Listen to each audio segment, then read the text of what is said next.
প্রতি টোটালে খরচা হবে 15,000, আর 5 থেকে 6 কুইন্টাল শেকড় হলে 1,20,000 টাকা হয়। গত বছর পেলাম 20,500 টাকা কুইন্টাল। 2 বিঘা 5 কাঠা জমিতে 2,55,000 টাকা। মানে আপনার 2 বিঘা 5 কাঠা ছিল কত? 2,55,000 টাকা হয়েছিল। আসসালামু আলাইকুম সুপ্রিয় দর্শক মন্ডলী, কেমন আছেন আপনারা? দেশ ও দেশের বাইরে যে যেখান থেকে আজকের এই প্রতিবেদনটি দেখছেন, সকলকে জানাই আশার আলো গার্ডেনিং চ্যানেলের পক্ষ থেকে স্বাগত। আপনারা তো জানেন আশার আলো গার্ডেনিং চ্যানেল সর্বদা সবুজের সাথে, সেই সঙ্গে কৃষকের পাশে। আজকে অনেকে হয়তো গাছটা চেনেন, আবার অনেকে চেনেনও না। আচ্ছা, যাই হোক, পাতাটা আমি আরো কাছে থেকে দেখাচ্ছি। এটা হচ্ছে অর্শগন্ধা। তো চাষবাস তো অনেকে অনেক কিছুই করে, কিন্তু আজকে এমন একজন ফার্মারের সঙ্গে আপনাদের পরিচয় করাবো, যিনি হচ্ছেন একজন ইউনিক চাষি বলতে পারেন। সবসময়তেই উনি চেষ্টা করেন নতুনত্ব কিছু দেখানোর বা নতুনত্ব কিছু চাষবাস করার। ভিডিওটি একটু ধৈর্য সহকারে দেখবেন, ভিডিওটি হয়তো একটু লম্বা হতে পারে। বিশেষ করে অর্শগন্ধা চাষ সত্যি কি লাভজনক, বা অর্শগন্ধা চাষ করে কি কৃষক স্বাবলম্বী হতে পারে, সম্পূর্ণ বিষয়টাই আজকে থাকছে। তো চলুন আজকের ভিডিওটি শুরু করছি। তো কাকা, কেমন আছেন আপনি? আমি ইনশাল্লাহ খুব ভালো আছি বাপ। আচ্ছা, তো আপনার নামটা বলুন, আর আমরা প্রেজেন্ট কোন লোকেশনে ভিডিওটি করছি। আমার নাম হচ্ছে আসান মন্ডল, গ্রাম পোস্ট পলসন্ডা, থানা পলাশিপাড়া, মহকুমা কৃষ্ণনগর, ভায়া পলাশি, জেলা নদিয়া। আপনার মোবাইল নাম্বারটা বলুন। 7318822756। আচ্ছা, আপনি এই যে চাষটা করেছেন, এটা তো অর্শগন্ধা করেছেন, তাই তো? এটা অর্শগন্ধা চাষ। আচ্ছা, এই চাষটা কি আমাদের এখানে আপনি একাই করেন না কেউ করে? আমি 4 বছর থেকে করি। এবছরে 20 বিঘা চাষ হয়েছে আমাদের পলসন্ডার মাঠে। ও, মানে এই আমাদের এই যে এলাকায় আমরা আছি, এখানে 20 বিঘাতে অর্শগন্ধা চাষ আমাদের মাঠে 20 বিঘা চাষ হয়েছে। আচ্ছা, তো এই চাষটা সম্বন্ধে আপনি কি বলবেন, কৃষকরা যদি কেউ করতে চায়? এই জমিটা চাষ করতে হলে অর্শগন্ধ 1 বিঘা জৈব এক ট্রাক্টর জৈব সার দিতে হবে, 5 থেকে 6 খানা চাষ দিতে হবে, 20 কেজি 14-35 মানে পটাশ জাতীয় জিনিস দিতে হবে এতে। আর এটা লাগানোর সময়টা কখন? এটা সময় হচ্ছে পয়লা কার্তিক। আশ্বিন মাসে 10 তারিখ থাকতে বোনানি করলে আরো ভালো হয়। যেহেতু জমির ঠিক মতো জো না পাওয়ার কারণে 10 তারিখ পার করা যাবে না।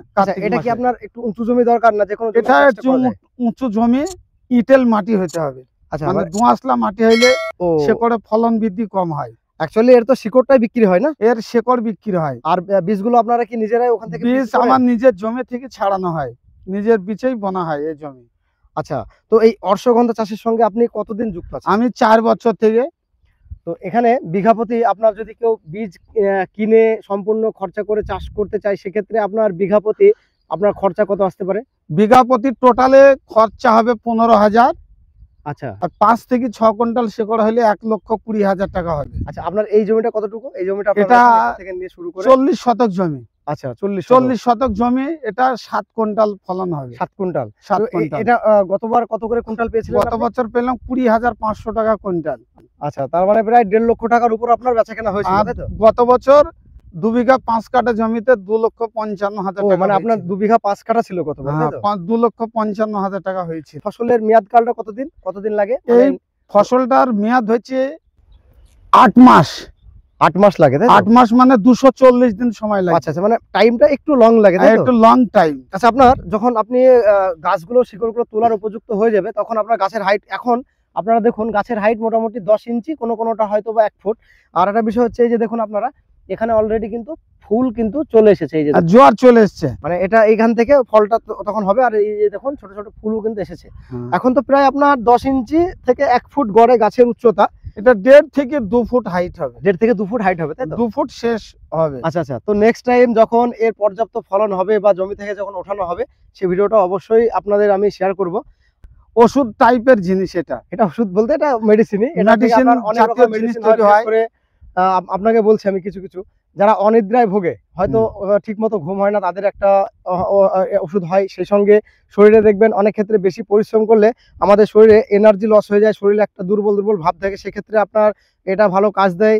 তারপরে আপনার যারা বিশেষ করে হৃদরোগের একটা ওষুধ, সে সঙ্গে যাদের আপনার বিশেষ করে সুগারের কিন্তু একটা ভালো ওষুধ। মানে আরো অনেক কিছু গুণাবলী আছে, কিছু আপনাদের বলার চেষ্টা করলাম। আচ্ছা, তো সম্পূর্ণ বিষয়টা হলো আপনার। এবার এর চাষবাস সম্বন্ধে একটু বলুন, এর যত্ন পরিচর্যা কিভাবে কি করতে হয়। চাষ এই জমিতে যখন 4 থেকে 5 গা চাষ দেওয়ার পরে, আচ্ছা, জমিতে ভাটি কাটা হয়। ভাটি কাটার পরে বীজ ফেলা হয়, বীজ ফেলার পরে একটা সেচ দেওয়া হয়, সেচ দেওয়ার পরে এই জমিতে 1 সপ্তাহের মধ্যে ফের একটা সেচ দেওয়া হয়, সেচ দেওয়ার পরে গাছ বাইর হয়, গাছ বাইর হওয়ার পরে তারপরে যত্ন সহকারে সবজি জাতীয় যেরকম যত্ন করা হয় সেটাও একই টাইপের যত্ন করা হয়। তারপরে আস্তে আস্তে গাছের উর্বরতা শক্তি বাড়তে শুরু করে। এই জমিতে চাষাবাদ করতে হলে 1.5 থেকে 2 কিলো কাঠাতে সার দিতে হবে। ওটা কি সার পটাশ লাগবে? টাইপের সার 14-35 কিংবা 10-26 রাসায়নিক সার এটা সেটা যদি বেশি ব্যবহার করা হয় তাহলে জমির গাছের উচ্চতা বেড়ে যাবে, তাহলে ফলন বৃদ্ধি কমে যাবে। পটাশ জাতীয় না দিলে এই জমিতে এর যে জোয়ার শক্তি এগুলো সব আস্তে আস্তে হারিয়ে যাবে। মানে গাছকে খুব একটা বেশি হাইফাই হাইট করলে না, হবে না, বেশি তাই তো? হাইট করা যাবে না। 1.5 থেকে 2 ফুট কিংবা 2.25 ফুট হাইট হলে সব থেকে বেস্ট ফলন হবে।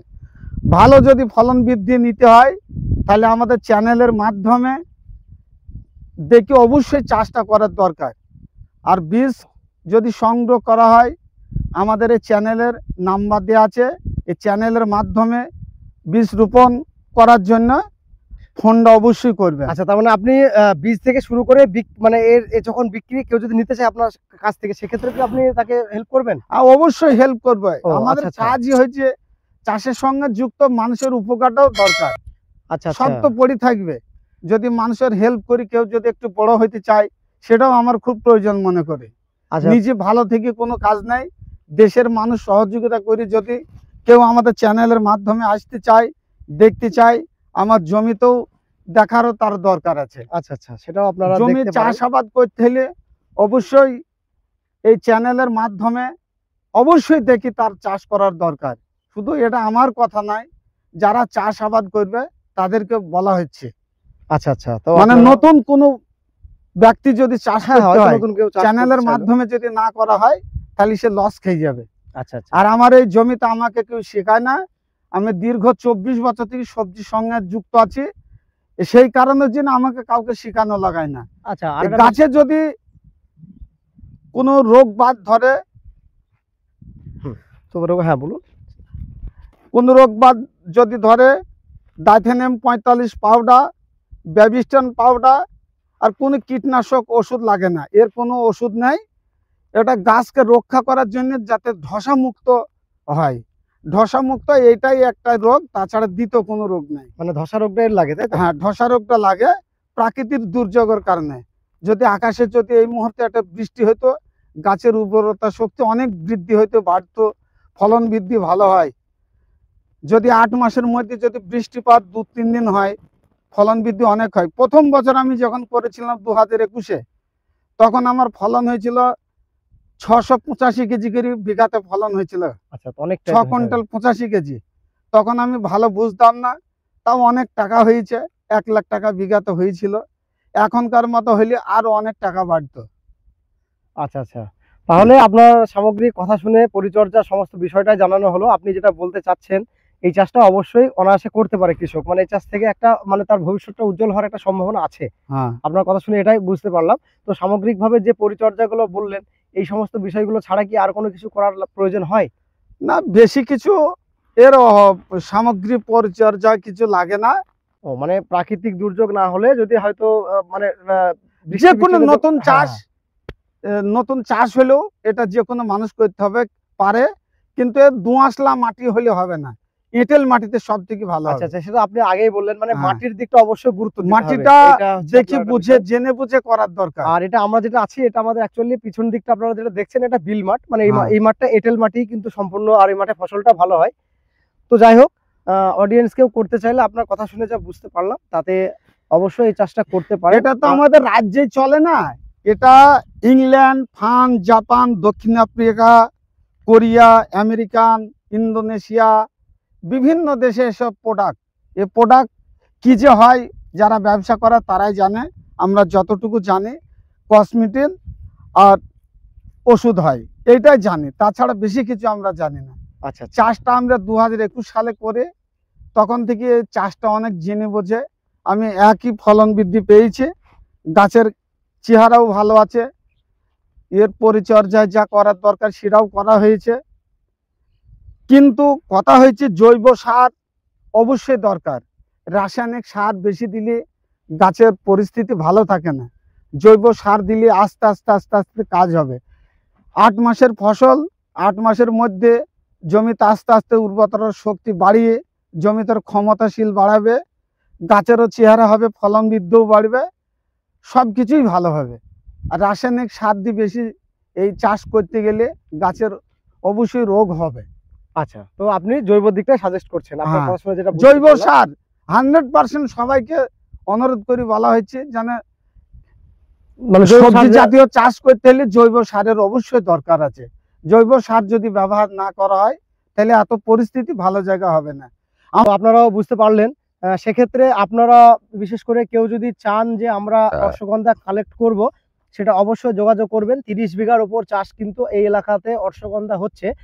ভবিষ্যতে কৃষকরা যে পরিমাণে মানে লাভ বা এর লভ্যাংশ হিসাব কাকা দিলেন, সেই হিসাবে কৃষকরা, আমি চাইবো ভবিষ্যতে আপনারাও অশ্বগন্ধা চাষ করুন। তো সুপ্রিয় দর্শক মন্ডলী, ভিডিওটি আজ আর বেশি লম্বা করছি না। দেশ ও প্রবাস থেকে অলরেডি আমার চ্যানেলকে যারা সাবস্ক্রাইব করে রেখেছেন তাদেরকে অসংখ্য ধন্যবাদ। আশার আলো গার্ডেনিং চ্যানেলের সঙ্গে জুড়ে থাকার জন্য নতুনদের উদ্দেশ্যে একটি বার্তা, আপনারা আমার চ্যানেলকে সাবস্ক্রাইব করে অল নোটিফিকেশন বেলটি অন করে রাখবেন, যাতে করে আমি কোনো ভিডিও দিলে খুব সহজে আপনারা নোটিফিকেশন পেয়ে যান। তো প্রত্যেক ভিডিওর শেষে আপনাদের আমি যেটা বলি, আবারও বলছি, আপনারা সকলে ভালো থাকবেন, সুস্থ থাকবেন, সবুজের সঙ্গে থাকবেন, সেই সঙ্গে আশার আলো গার্ডেনিং চ্যানেলের সঙ্গে সদা সর্বদা জুড়ে থাকবেন।